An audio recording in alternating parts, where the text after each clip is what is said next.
Location, quality, the best. Price, lowest. Stepstone presenting luxury 2 BHK Thinnai apartment, just 69 lakhs, near Porur Kattupakam. Audi offer registration free. Zonal சேர்பர்சன்லேருந்து எல்லாரையும் ஏன் ராஜினாமா அவங்களெல்லாம் பண்ண சொல்லியிருக்கிறாங்க அப்படின்னு சொன்னால், அவர்கள் வரை இந்த கிக்பேக் அப்படின்னு சொல்லக்கூடியது இவர்களுக்கெல்லாம் எல்லாருமே இந்த கூட்டு சதியில் பெரிய அளவில் இன்வால்வ் இருக்கிறாங்க. இது ஏதோ லோவர் லெவலில் இருக்கிற அந்த ஏஇ பண்ணுற வேலை கிடையாது. கவுன்சிலர் என்ன சொல்லுவார், ஜோனல் சேர்மன் தான் நீ ஒழுங்கா, ஜோனல் சேர்மன் அப்புறம் மேயரை பார்த்தீங்கன்னா நீ ஒழுங்கா, அப்புறம் மேயருக்கு மினிஸ்டர் பார்த்தீங்கன்னா நீ ஒழுங்கா, மினிஸ்டர் முதலமைச்சர் பார்த்து நீ ஒழுங்கா, இப்படியே கேட்டு போவாங்க. அவங்க எங்கேயாவது ஒரு இடத்துல ஒழுங்குங்கிறது இருக்கணும். ராஜினாமா செய்ய வைக்கணும், அதில் ஒன்றும் டவுட்டே கிடையாது. ஓகே, பட் அது வந்து ஒரு ஃபஸ்ட்டு ஸ்டெப்பு. இவங்க பெரும்பாலும் என்ன பண்ணுவாங்க, இந்த ராஜினாமாவோட இந்த சாப்டரே க்ளோஸ் பண்ணி. இல்லை, 2 அமைச்சர்கள் பக்கத்துலேயே உட்காந்துருந்தாங்க, 3 அமைச்சர்கள் சேர்ந்து விசாரிச்சிருக்காங்க. என்னையா இப்படி முறைகேடு பண்ணுற அப்படின்னா, முறைகேடு நம்ம ஆட்சியில் செய்யக்கூடாதா தலைவரே? அப்படி பண்ணாதுன்னா தலைவரை நம்மளாம் சம்பாதிக்க முடியும் அப்படின்னு தானே அவர் சொல்லுவார் பதில். அந்த ரூம்குள்ளே என்ன நடக்கும்னு யோசிச்சு பாருங்க.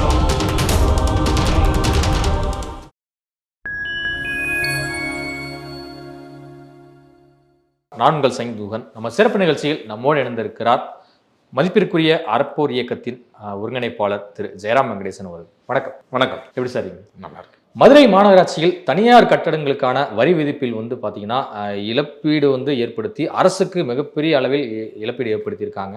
கிட்டத்தட்ட 200 கோடி ரூபாய் அளவுக்கு ஊழல் நடந்திருக்கிறது, ஒரு மோசடி நடந்திருக்கிறது அப்படிங்கிற குற்றச்சாட்டு சமீபத்தில் எழுந்தது.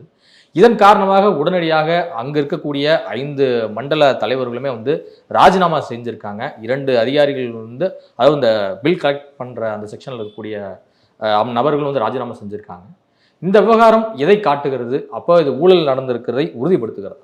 இதில் ஊழல் நடந்திருக்கிறதா இல்லையா என்ற பேச்சுக்கே இடமில்லை.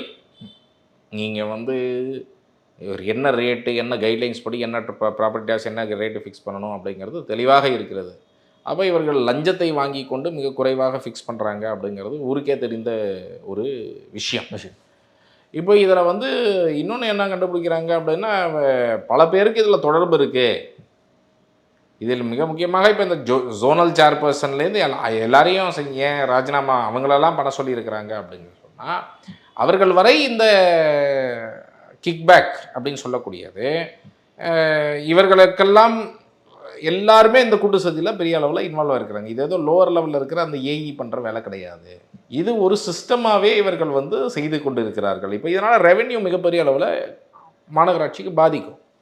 இப்போ மக்கள் பார்க்கக்கூடியவர்களுக்கு இதனால் என்ன பாதிப்பு அப்படின்னு நீங்கள் யோசிச்சிங்கன்னா, அவருக்கு ஒருத்தர் 1 லட்ச ரூபா இப்போ ஒரு 50,000 ப்ராப்பர்ட்டி டேக்ஸ் கொடுக்கணும், அவருக்கு 5,000 ரூபான்னு போட்டிருக்கிறாங்க அப்படின்னு சொன்னால், இந்த மாதிரி ஒரு 100 கோடி 200 கோடி குறைவாக இருக்கும் பொழுது மதுரையில் இருக்கக்கூடிய மக்கள் என் ரோடை போட்டு கொடுங்க, என் ரோடு இவ்வளோ மோசமாக இருக்குது, 10 வருஷமாக போடாமல் இருக்குதுன்னு கேட்டுக்கொண்டு இருக்கக்கூடிய மக்களுக்கு மாநகராட்சி சொல்லக்கூடிய பதில் என்ன?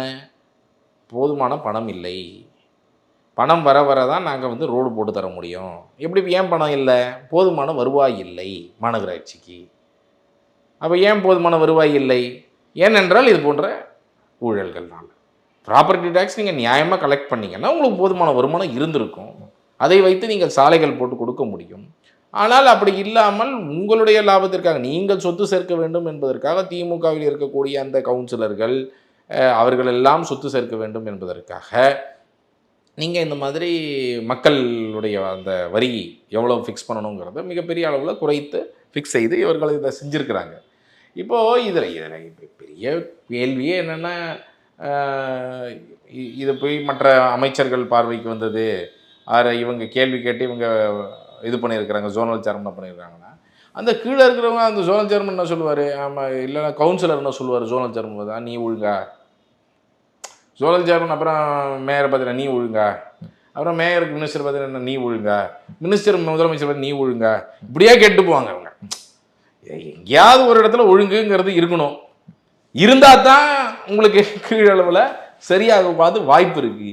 ஆனால் அந்த ஒரு நிலையே இல்லாத ஒரு சூழ்நிலை இன்னைக்கு இருக்கிறது.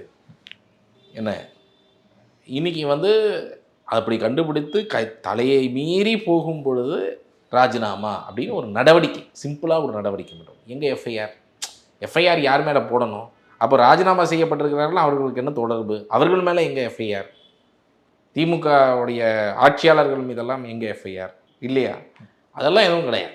ராஜினாமா தான் உங்களுக்கு தீர்வா? இதுக்கு ராஜினாமா செய்ய வைக்கணும், அதில் ஒன்றும் டவுட்டே கிடையாது. ஓகே, பட் அது வந்து ஃபஸ்ட்டு ஸ்டெப்பு. நெக்ஸ்ட் ஸ்டெப் எங்க? இவங்க பெரும்பாலும் என்ன பண்ணுவாங்க, இந்த ராஜினாமாவோட இந்த சாப்டரே க்ளோஸ் பண்ணிடுவோம். இதுக்கப்புறம் இதை பற்றி யாரும் பேசாமல் இது பண்ணாமல் இப்போ எப்படி மீடியாவை அதிலேருந்து அமுக்கிறது, அடுத்தது அதை பற்றி பேசாமல் செய்யுது, அப்படிக்கு தான் வேணாம் நடவடிக்கை எடுப்பாங்களே தவிர உண்மையிலேயே அதன் மீது எந்த நடவடிக்கையும் இவர்கள் எடுக்க மாட்டாங்க அப்படிங்கிறத நம்ம பார்க்கலாம். அக்கௌண்டபிலிட்டிங்கிறது ஜீரோ. அக்கௌண்டபிலிட்டி நீங்கள் கொண்டு வராமல், இப்போ ஒரு அதிகாரி இருக்கிறாருங்க, இவ்வளோ ஊழல் பண்ணிட்டாரு, ஏதோ ஊழல் பண்ண அதிகாரிக்கு நீங்கள் என்ன சொல்கிறீங்க, ட்ரான்ஸ்ஃபர் அப்படின்னு சொல்கிறீங்க.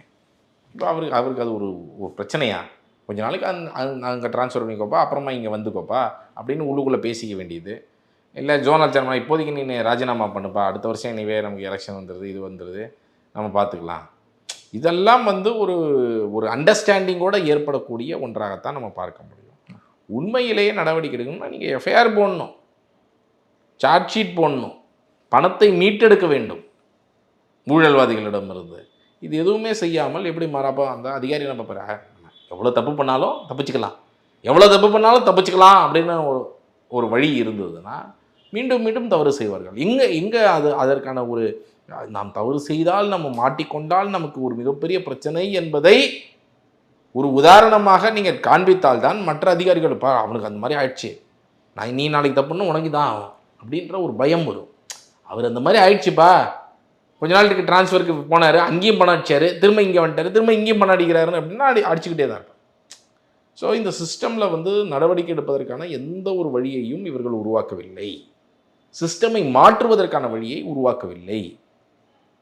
நான் உங்களுக்கு ஒரு சிம்பிள் எக்ஸாம்பிள் கொடுக்கணும்னா 2019 ஜெயராஜ் பெனிக்ஸ் நடக்குது, 19-20 கடந்த ஆட்சி, இப்போ அஜித் இது நடக்குது, இந்த ஆட்சி. இந்த இடைப்பட்ட காலத்தில், இந்த 5 ஆண்டு காலத்தில் போலீசிங்கில் என்ன மாற்றம் நடந்திருக்கிறது? பிஹேவியரல் ரீதியாக இந்த மாதிரி இப்போ செய்யக்கூடிய காவல்துறை அதிகாரிகளுக்கு என்னெல்லாம் பயிற்சி வழங்கப்பட்டு அவங்களோட பிஹேவியர் மாற்றப்பட்டதா? அல்லது அது போன்று தவறு செய்யக்கூடிய காவல் அதிகாரிகள் ஐடென்டிஃபை பண்ணி உடனடியாக அக்கௌண்டபிலிட்டி ஃபிக்ஸ் பண்ணி அவர்களுக்கு தண்டனை வாங்கி கொடுக்கப்பட்டதா? அந்த கொரோனா போது அப்துல் ரஹ்மான் ஒரு பையன் இங்கே ராயப்பேட்டாவில் நியூ காலேஜில் படிக்க போட்டு அடித்தாங்களே, இன்னி வரைக்கும் அவருக்கு எந்த விதமான தீர்வும், ஒரு அக்கௌண்டபிலிட்டி கூட எந்த ஒரு காவல்துறை மீதும் எந்த நடவடிக்கையும் எடுக்காமல் இருக்கு. அப்போது எந்த அளவிற்கு இவர்கள் வந்து ஊழல்வாதிகளை காப்பாற்றுவதற்காக, முறைகேடு செய்பவர்களை காப்பாற்றுவதற்காக, தப்பு செய்பவர்களை, கொலை செய்பவர்களை காப்பாற்றுவதற்காக வேலை செய்கிறீங்க. அப்போ அந்த சிஸ்டமில் நீங்கள் அடிப்படையில் ஃபண்டமெண்டலாக போலீஸ் ரிஃபார்ம்ஸ் கொண்டு வரல, எந்த மாற்றமும் கொண்டு வரலன்னா எப்படி மாறும்? அப்போ இதே தான் ஊழலுக்கும் இதே தான். நீங்கள் வந்து சிஸ்டமில் மாற்றம் கொண்டு வரணும், எப்படி மாறும்? இனி வரைக்கும் அதே தானே, அதே ரெண்டு பேர் டெண்டர் போட்டு டெண்டர் ஃபிக்ஸிங் பண்ணி எடுக்கிறது, இங்கே அதே தான் நடந்துகிட்ருக்கு. கடந்த ஆட்சியிலையும் இந்த மாதிரி கம்மியான ரேட்டு ஃபிக்ஸ் பண்ணி பணம் அடிக்கிறதுங்கிறது இருந்தது, இந்த ஆட்சியிலையும் இன்னைக்கு நடந்துகிட்ருக்கு. நீங்கள் ஜஸ்ட்டு சிஎம்முடைய ஃபேஸை மாற்றுறீங்க, இவருக்கு பதில் இவர் மினிஸ்டராக இருப்பார், இவருக்கு பதில் இவர் இருப்பாருங்கிறதுனால ஏதாவது மாறுமா? அடிப்படையில் அதுக்கு கீழே இருக்கக்கூடிய சிஸ்டம் மாறுமா? மாறாது. நீங்கள் அந்த சிஸ்டமில் அந்த நபர் வருவதனால் அவர் ஏதாவது மாற்றம் பண்ணாதான் மாறும். ஆனால் இன்றைக்கி பிஆர் ஒர்க் மூலமாகவே நம்ம எல்லாத்தையும் பண்ணலாம் அப்படின்னா இன்றைக்கி அஜித்குமார் திரும்ப நாளைக்கு ஒன்று நடக்கும், உங்கள் கண்ட்ரோல்லே கிடையாது. ஏன்னா அந்த காவல்துறை அதிகாரி இஷ்டத்துக்கு தான் அடிச்சிட்டு இருக்கிறவங்க ஃப்ரீயாக தான் இருக்கிறாங்க. தனியார் கட்டடங்களுக்கு வரி விதிப்பை வந்து குறைத்து தர வேண்டிய தேவை என்ன இவர்களுக்கு எழுந்தது? பண்ணந்தாங்க. இப்போது ஒரு லெட்ஸே இப்போ வந்து ஒரு ஹோட்டல் இருக்குது, பெரிய ஹோட்டல். இப்போ அவங்களுக்கு கமர்ஷியல் அளவில் ப்ராப்பர்ட்டி டேக்ஸ் கட்டணும்னா ஒரு வருஷத்துக்கு லட்சே 5 லட்ச ரூபா, அப்போ 10 லட்ச ரூபா இந்த மாதிரி கட்டுற மாதிரி வருதுன்னு வச்சுக்கோங்களேன். இப்போ 10 லட்ச ரூபாய்க்கு பதில் 1 லட்சம் ரூபா அப்படின்னு ஃபிக்ஸ் பண்ணுறாங்க. 10 லட்சத்துக்கு 1 லட்ச ரூபான்னு ஃபிக்ஸ் பண்ணுறாங்கன்னு வச்சுக்கோங்க. மீதி 9 லட்சம் ரூபா இருக்குது. 9 லட்சத்தில் லஞ்சம் நான் எனக்கு வந்து 1 லட்சம் கொடுத்துருங்க, 2 லட்சம் கொடுத்துருங்கன்னு வாங்கிக்கிட்டாங்கன்னா இப்போ யார் 2 பேருக்குமே லாபமா? அந்த 5 ஸ்டார் அந்த ஹோட்டல் வச்சுருக்கிறவருக்கும் லாபம், இந்த அதிகாரிக்கு லஞ்ச பணம், கவுன்சிலருக்கு ஒரு ஷேரு, மேலே ஜோனல் சேர்மனுக்கு ஒரு ஷேரு, மேயருக்கு இப்படியே ஒரு ஷேரை போட்டு ஒரு சிஸ்டம் கொண்டு வா. இதில் நல்ல சிஸ்டம் வச்சுருக்கிறாங்க இவங்க. இப்படி ஒரு ஷேரை போட்டுற வேண்டியது. போட்டுட்டிங்கன்னா என்ன ஆகும் அப்படின்னு சொன்னால் கடைசியில் இழக்கக்கூடிய பணம், இந்த 9 லட்ச ரூபா பணம் யாருக்கு ரெவன்யூ லாஸு? மாநகராட்சி, மக்களுக்கு லாஸ். திமுகக்கு லாஸா? திமுக ஆட்சியாளர்கள் செழிப்பாக இருக்கிறாங்க, அதிகாரிகள் செழிப்பாக இருக்கிறாங்க, 5 ஸ்டார் ஹோட்டல் செழிப்பாக இருக்குது. மக்கள் ரோடு இல்லை, ஏன்னா மாநகராட்சியில் பணம் இல்லை. வருவாய் தான் வரலையே. 9 லட்ச ரூபா வருவாய் வந்திருந்ததுன்னா ரோடு போட்டு கொடுத்துருக்கலாம். இவ்வளோதான். இப்போ அங்கு மேயர் எதுவும் மாற்றப்பட எதுவும் வாய்ப்பு இருக்கா? அது நமக்கு தெரியாது. அது இவங்களுக்குள்ள என்ன அண்டர்ஸ்டாண்டிங், இதெல்லாம் ஒரு டீலிங் தானேங்க. ஒன்றும் பெருசாக இப்போது அங்கே யார் நேருவோ யாரோ போய் இது பண்ணாங்க, விசாரணை நடத்தினாங்க நகராட்சித்துறை நிர்வாகத்துறை அமைச்சர். அப்போ என்ன சொல்லுவாங்க கீழே இருக்கிறாங்க, நீங்கள் வந்து எனக்கு கேட்கலாமா ஊழலை பற்றி என்ன கேட்பாங்க கீழே இருக்கிற ஒரு திமுக நிர்வாகி? சார் அதெல்லாம் ரைட்டு சார், என்னையா இப்படி முறைகேடு பண்ணுற அப்படின்னா, முறைகேடு நம்ம ஆட்சியில் செய்யக்கூடாதா தலைவரே? அப்படி பண்ணாதானே தலைவரை நம்மளாம் சம்பாதிக்க முடியும் அப்படின்னு தானே அவர் சொல்லுவார் பதில். அந்த ரூம்குள்ளே என்ன நடக்கும்னு யோசிச்சு பாருங்க. இல்லை, 2 அமைச்சர்கள் பக்கத்துலேயே உட்காந்துருந்தாங்க, 3 அமைச்சர்கள் சேர்ந்து விசாரிச்சிருக்காங்க. அது யார்? பிடிஆர் மட்டும்தான் பாவம் அதில், இல்லையா? மற்றவர்கள்ட்ட என்ன கேட்பாங்க? பி மூர்த்தியை உட்காந்துருக்காங்க, என்ன கேட்பாங்க? ரெஜிஸ்ட்ரேஷன் துறையில் நடக்காத மோசடியா தலைவரே? கைட்லைன் வேல்யூங்கிற பேரில் உங்கள் துறையில் பண்ணாத மோசடியா தலைவரே? கைட்லைன் வேல்யூயை கம்மியாக வச்சு அவன் பிளாக்ல கண்ணாமுன்னான்னு பணத்தை கொடுத்து லேண்டு வாங்குறதுக்கு நம்ம பண்ணாத செட்டிங்கா தலைவரே? கேட்பாங்களா இல்லையா? அப்போது இதெல்லாம் விசாரணை அப்படிங்கிறது என்னது? நேரு அவர்களை பார்த்து இன்னைக்கு இவர்கள் எல்லாம் எந்த விதமான தார்மீக உரிமையும் இவர்களுக்கு கிடையாது.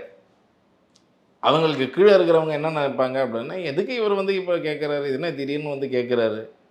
இவர்களுக்கு தேர்தல் வருகிறது, தேர்தல் வருவதற்கு முன்பாக ஏதோ ஆக்ஷன் எடுத்த மாதிரி ஏதாவது காமிக்கணும், ஏதாவது பண்ணணும். ஏன்னா இவர்களை ஏதாவது யோசித்து இது பண்ணியிருக்கலாம். இல்லை தலையை மீறி போய்விட்டது, இதை நம்ம பண்ணலன்னா, இவங்களை நான் 5 பேரை ராஜினாமா பண்ண வைக்கலன்னா இது மிகப்பெரிய விஷயமாக வெடித்து விடும் அப்படிங்கிறதுனால மட்டும்தான் இதை செய்திருப்பார்கள்.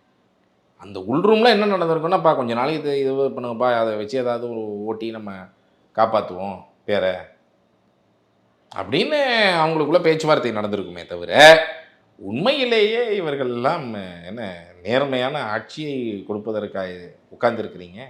அமைச்சர் நேரு அவர்களும் மூர்த்தி அவர்களும் சொல்லுங்கள். அப்போது இதெல்லாம் வந்து மக்கள் பார்த்து கொண்டு தான் இருக்கிறார்கள். மக்கள் எல்லாத்தையும் பார்த்துட்டு தான் இருக்கிறாங்க. அதனால என்ன, இதை பற்றி டிபேட்லாம் நடக்காது, அதெல்லாம் ரொம்ப கஷ்டம். டிவி ஒரு சேனல் எடுத்துருக்காங்க, ஒரு சேனல் எடுத்துருக்கிறாங்க, பரவாயில்ல, பெரிய விஷயம்தான். இன்றைக்கி மீடியாவுடைய நிலமை அவ்வளோ மோசமாக இருக்குது. இதை பற்றி என்ன எவ்வளோ சேனல்ஸை டிபேட் பண்ணியிருக்கணும்? இவ்வளோ பெரிய ஊழல் நடக்குது அப்படின்னா எவ்வளோ சேனல்? ஒரு 5 ஜோனல் சேர்மன் ரிசைன் பண்ணியிருக்கிறாங்க, ரிசைன் செய்யப்பட்டு இருக்கிறார்கள். அப்போது இந்த மீடியா வந்து எவ்வளவு ஒரு அயோக்கியத்தனமாக இவர்களும் இருக்கிறார்கள். அப்போ இன்றைக்கி பில்லர்ஸில் நம்ம ஒரு பக்கம் legislature complete out, executive complete out, media ஒரு பக்கம் கம்ப்ளீட் அவுட்டு, ஜுடிஷியரியிலையும் நிறைய பிரச்சனைகள் இருக்குது. ஒரு சில நேர்மையான நீதிபதிகள் இருப்பதனால் ஓடிக்கொண்டிருக்கிறது. மற்றபடி நீங்கள் இது எவ்வளவு ஒரு மோசமான ஒரு சூழ்நிலையில் நம்ம இருக்கிறோம் அப்படிங்கிறத காட்டுது. இதனால தான் மக்கள் நீங்கள் வந்து இன்றைக்கி மக்கள் என்ன பண்ணுறாங்க, யார் தான் இவர் ஊழல்வாதி இல்லையா, அவர் ஊழல்வாதி இல்லையா, அப்படி போயிடக்கூடாது. நம்ம நேர்மையான சமூகத்தை நோக்கி நகர்த்த வேண்டியது, இந்த சமூகத்தை நகர்த்த வேண்டியது நமக்கு தான் பொறுப்பு இருக்குது. ஆளுங்கட்சி ஊழலை எதிர்கட்சி கேட்பதில்லை. பல நேரங்களில் மேபி இந்த மாநகராட்சியில் கொஞ்சம் கேட்டிருக்கலாம், ஒரு அரசியல் ரீதியாக அங்கே வந்து அதிமுக அதை போராட்டம் பண்ணியிருக்கலாம். ஆனால் பெரும்பாலான அது இதில் இப்போ நம்ம கிறிஸ்டி ஊழலில் பார்த்தீங்கன்னா அதிமுக கேள்வி கேட்காது, திமுக இல்லையா? அதானி ஊழலில் பார்த்தீங்கன்னா அதிமுக கேட்காது, திமுக அதிமுக கேட்காது இல்லையா? எஃப்ஐஆர் கூட போடாது. அப்போது அந்த ஒரு நல்ல அண்டர்ஸ்டாண்டிங் அவங்களுக்குள்ள இருக்குது. ஆனால் இதுதான் உங்களையும் என்னையும் மிகப்பெரிய அளவில் பாதிக்குது. அப்போது மக்கள் நாம் புரிந்து கொள்ள வேண்டும், இவர்கள் எல்லாம் அது பிஜேபியாக இருக்கட்டும், ஏடிஎம்கேவாக இருக்கட்டும், டிஎம்கேவாக இருக்கட்டும், இவங்க எல்லா அரசியல் கட்சிகளும் நம்ம பார்த்துட்டு தான் இருக்கிறோம். எப்படி மக்களை சூறையாடுவது அப்படிங்கிறதுல தான், அதில் வேறு ஐடியாலஜி வச்சு சூறையாடுறாங்க, அவ்வளோதான். எந்த ஐடியாலஜியை வச்சு நான் பிஆர் வேலை பார்த்து நான் சூறையாடலாம் மக்களை அப்படிங்கிறதுக்கு தான் இந்த கட்சிகள் இருக்கிறாங்க. இதுவரை உங்கள் பல்வேறு கருத்துக்கள் பண்ணுவேன். கண்டி சார், நன்றி.